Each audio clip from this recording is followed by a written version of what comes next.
we're making fudge. So today I'm hoping I'm bringing you some new fudge recipes to try. One fudge is a candy bar fudge, which is filled with peanuts and caramel.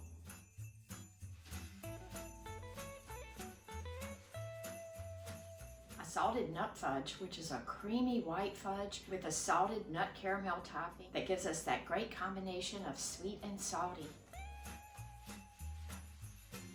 A cranberry walnut fudge, which is a vanilla flavored fudge.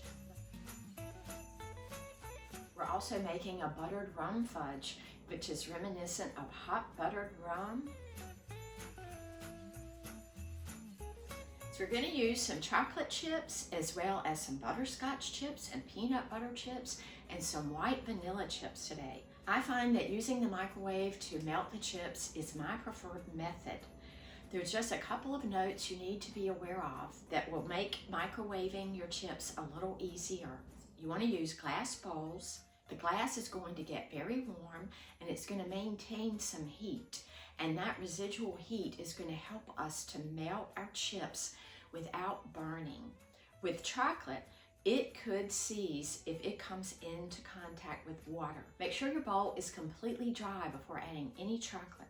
When we're stirring our chocolate to melt it, we don't want to use any wooden spoons. Wooden spoons are prohibited because they can maintain some moisture. Water can cause the chocolate to seize and it will become hard and grainy. When I melt any sort of chip, I take a forkful or maybe a half a teaspoon of a solid shortening or coconut oil, and I use that to help melt the chip. It gives it a much better consistency. So I'm going to grab a forkful of coconut oil each time I microwave some chocolate or butterscotch or peanut butter.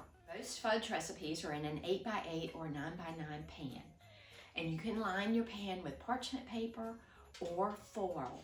I personally prefer aluminum foil, and what I do is take a sheet of foil that's going to extend over the sides of the pan, and I go ahead and shape it to the bottom of the pan before beginning, and then I lay that into the pan, leaving an overhang.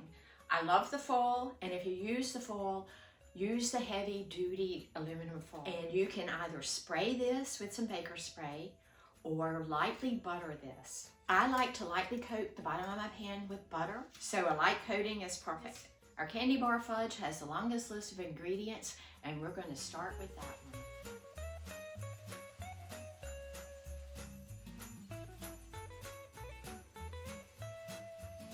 Our candy bar fudge is made in 3 layers. The bottom layer is chocolate made with cocoa and butter. Our middle layer is a caramel and nut layer, and then we top it off with a chocolate layer. Even though the ingredient list is long, we're using the microwave, and this fudge only takes about 10 minutes to make. You can use a 9x9 pan or an 11x7, which is what I'm using. So go ahead and line that and butter the bottom and set that aside. We start out with 1/2 cup of melted butter, which I microwaved for about 30 seconds. Add 1/4 cup of firmly packed brown sugar and 1/3 cup of cocoa, unsweetened cocoa. And cocoa really does need to be sifted before you use it. So I have 1/3 cup of sifted unsweetened cocoa. And we add 1/4 cup of milk, and this should be room temperature. You can take the chill off of it by microwaving it for 10 or 15 seconds. You just don't want to pour cold milk into your warm butter. Stir this until your sugar and your cocoa are dissolved and everything is smooth. We want smooth and creamy fudge. Now we're going to put this mixture into the microwave for about 1.5 minutes on high until it starts to boil. So this came to a boil in about 60 seconds. Since every microwave is different, you're going to want to keep an eye on it. Microwave it for 60 seconds to 90 seconds, depending on the power of your microwave, and give it a good stir. We add 3.5 cups of powdered sugar. And remember, no wooden spoons. I like to use a flexible spatula. It's a delicious chocolate layer. Just keep folding this over and mashing that sugar in to the mixture. It's nice and glassy. I like that. And now we add 1 teaspoon of vanilla. Add the vanilla after you've got your chocolate very nicely formed. That has a beautiful, beautiful sheen. This has a beautiful texture.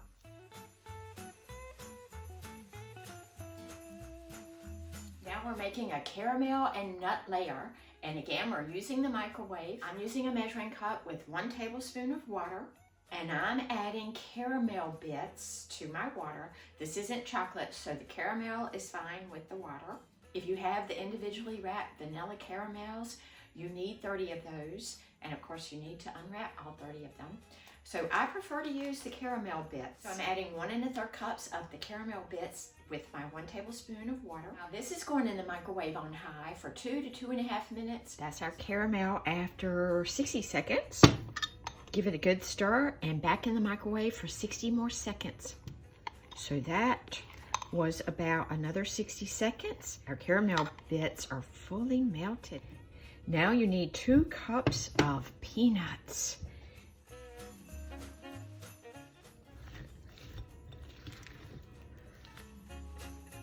Ever so gently. Try to lay this around. So spread this to the outside edges. I don't find a spatula is very handy in this part. So I find that if you have that first chocolate layer set up pretty good, set up for about 15 minutes is probably best. You can kind of move this around with just a little bit of pressure.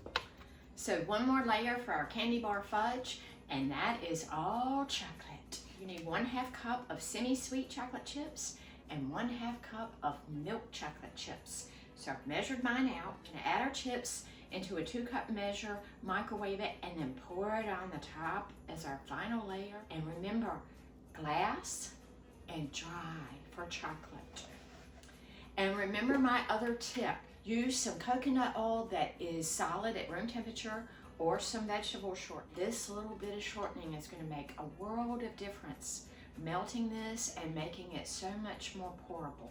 When we microwave chocolate, we use half power and we do it in bursts. So I'm going to do 30-second intervals at half power, stirring between each one until this is totally dissolved. After 2 30-second intervals, just starting to melt. So I just give it a stir to get some of that shortening in there. So this is after our 3rd shot in the microwave. Give it a good stir. No wooden spoons, please. I want your fudge to turn out perfect. 1 more 30-second shot ought to do it. That was 2 minutes in 30-second intervals at half power. And this looks good. This top layer is so easy to do. Our candy bar fudge is ready for the refrigerator. Needs to stay in the refrigerator 2.5 to 3 hours to fully set up. Once this is set up, all you have to do is lift this and cut it into squares.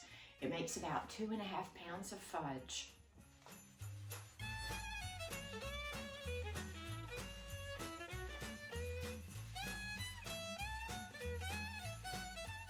This salted nut fudge is a creamy white fudge, and it has that sweet and salty combination because we're adding in 1.5 cups of salted nuts. In this fudge, we're using white chips and peanut butter chips.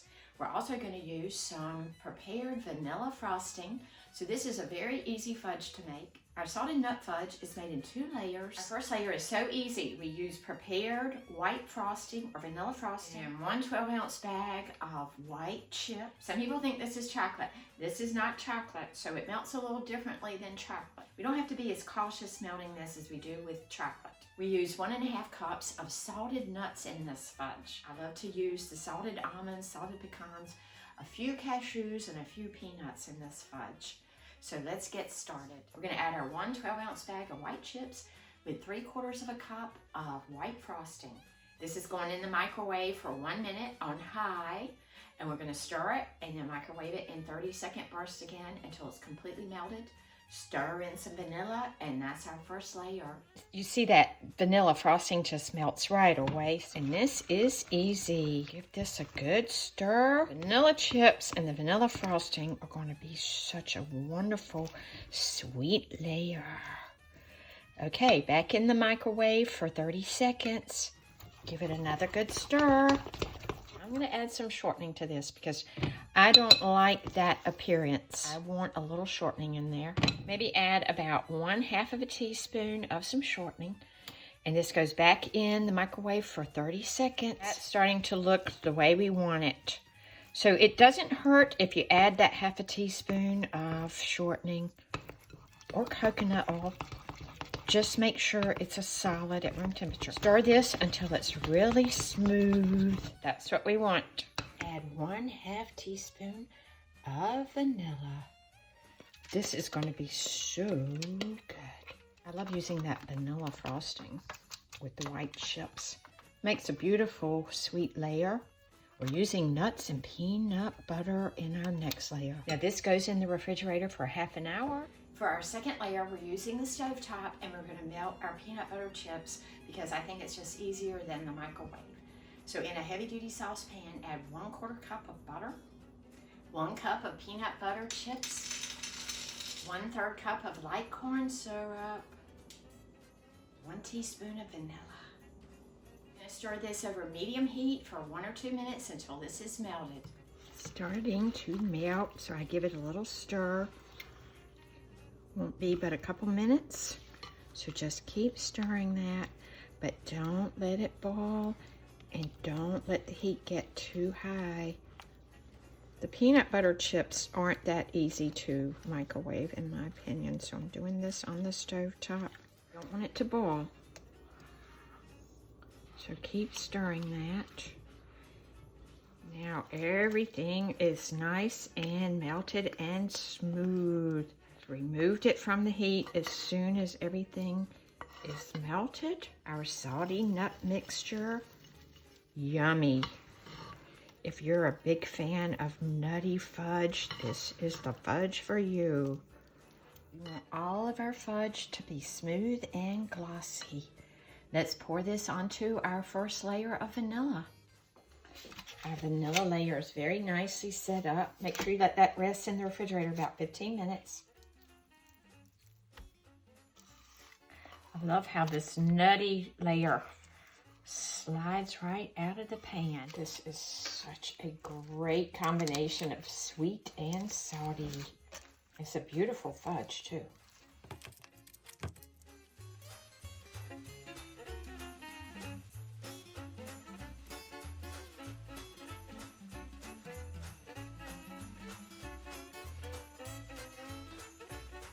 We're making cranberry walnut white fudge, and this has such a flavor of Christmas because we also use some orange peel in this fudge. So we start out melting our vanilla chips, and this is a 12-ounce package, and then everything else goes in the bowl, which is going to include some vanilla frosting, some cranberries, walnuts, orange peel, powdered sugar, and a little cream cheese is in this recipe as well. Because this fudge includes some cream cheese, you'll want to keep this refrigerated.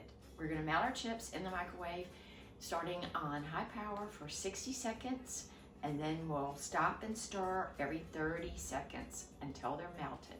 My vanilla chips are melted, so to this warm bowl, add 3 ounces of softened cream cheese. Go ahead and stir it into your warm chips. I'm going to put this back in the microwave on high for 30 more seconds. Microwave it for about 15 to 30 seconds. So let's add the rest of our ingredients. We're using a 1/2 cup of vanilla frosting. If you were wondering what we're going to do with that leftover vanilla frosting from our salted nut fudge, voila. So while this is still warm, let's mix this.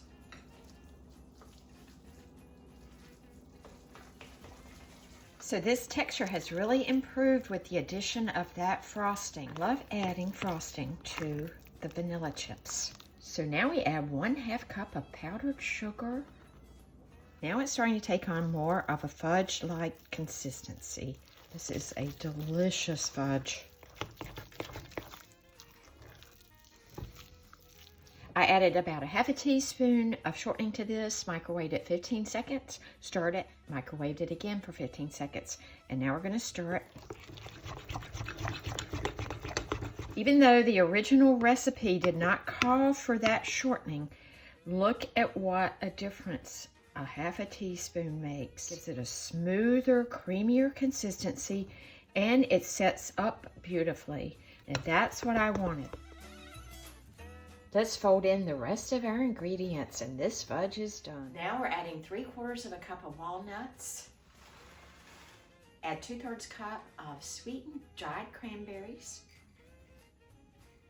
And 1 teaspoon of orange peel. I zested 1 orange because I prefer fresh orange peel, but I wanted it to dry out just a little. So I did that first thing this morning and I let it sit out for a couple of hours. So that's probably closer to 1.5 teaspoons, but either way, I love orange with cranberries and walnuts. So a little extra won't hurt my feelings. Now this fudge is one of my favorites. If you wanted to, you could add a 1/4 teaspoon of maybe a little bit of an orange extract if you have it. Actually, I have some orange extract. So if you have some orange extract, add 1/8 of a teaspoon or 1/4 teaspoon, but you don't have to add any extract to this. No vanilla, no rum.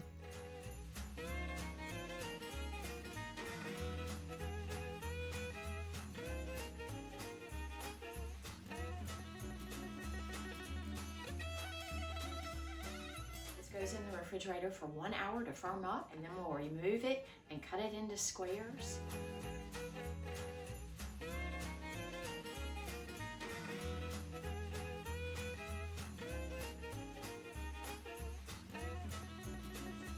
Our buttered rum fudge is a combination of prepared vanilla frosting and butterscotch chips. You need a 16-ounce tub of vanilla frosting and an 11-ounce package of butterscotch chips. And we add 3/4 of a cup of pecans. We add some rum extract and just a smidge of nutmeg. And this ends up tasting like hot buttered rum. So using our glass bowl again, because I'm gonna microwave this, put your 11 ounces of butterscotch chips in here, microwave on high for 45 seconds, then stir it, and then microwave it in 15 to 30 second intervals again until it's completely melted. Butterscotch chips, vanilla frosting, a little rum extract, and nutmeg. Combined with 3/4 of a cup of pecans. It's gonna be good. Okay, I microwaved these on high for 60 seconds. They're starting to melt. You know, all of these chips have different melting points, and the instructions are on the back of the bag. You do want to stir in between. So back in for 45 seconds, and we'll stir it again. Oh, they melted beautifully, and they smell so good.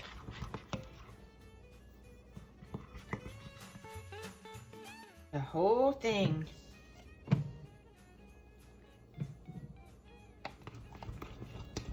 When you're using microwave chips, you want to work fast because you don't want to have to microwave them too many times, you know, for fear of burning them. So adding that tub of frosting really cooled this off.